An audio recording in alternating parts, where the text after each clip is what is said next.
records himself anew. The encounter is a recognition that yields the stark conclusion of the poem. You must change your life. This book hopes for such self-recognition. But this recognition is more like an awareness that dawns than an argument that can be grasped or a formula that can be repeated. A word of encouragement before you enter. Don't come so much to learn as to dwell. This book is something other than a package of information between two covers. We will begin to understand our place and calling in the spiritual adventure of history only if we find a way to hit the pause button on our frenetic absorption in the everyday and resist the tyranny of the urgent.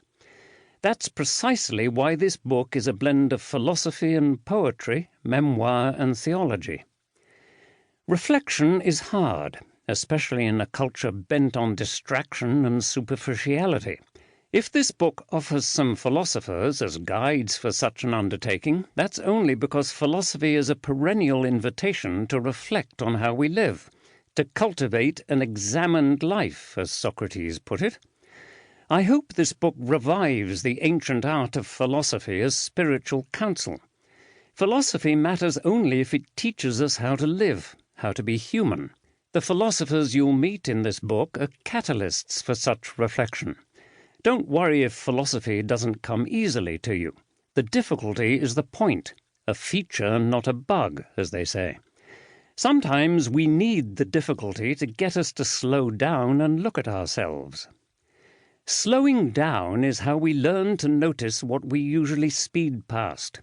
So just as crucial to the spiritual exercise of this book is an array of images and anecdotes, portraits of time from nature, art, and history, some drawn from my own story, all of which are invitations to reflect on what's right in front of us, yet so often invisible.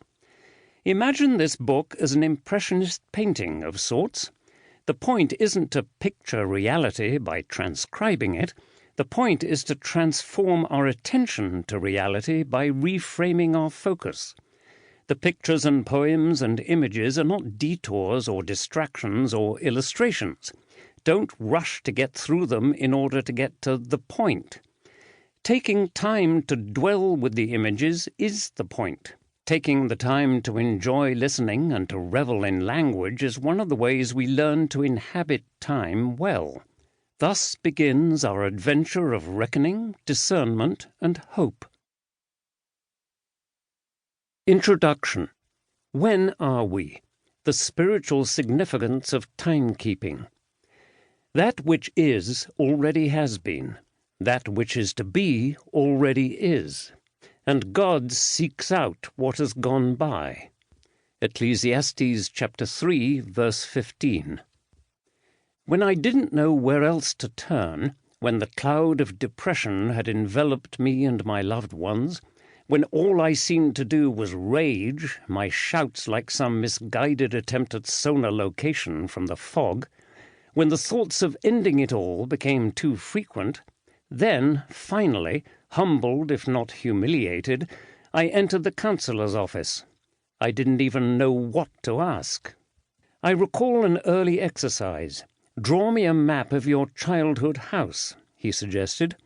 With years of hindsight now, I can see this was an invitation to orient myself, to get my bearings.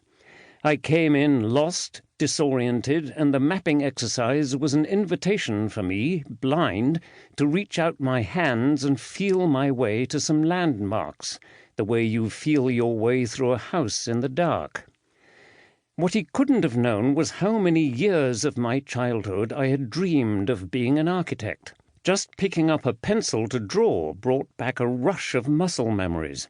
My high school drafting classes came back to my hand like riding a bike. I remembered instantly how to mark the doors and windows, even how to do those perfect, simple arrowheads that mark dimensions. I'm gaining control, confidence. I'm thinking, I've been here before. But my soul is now back in that split-level home on Snake's Trail Road where our family fell apart.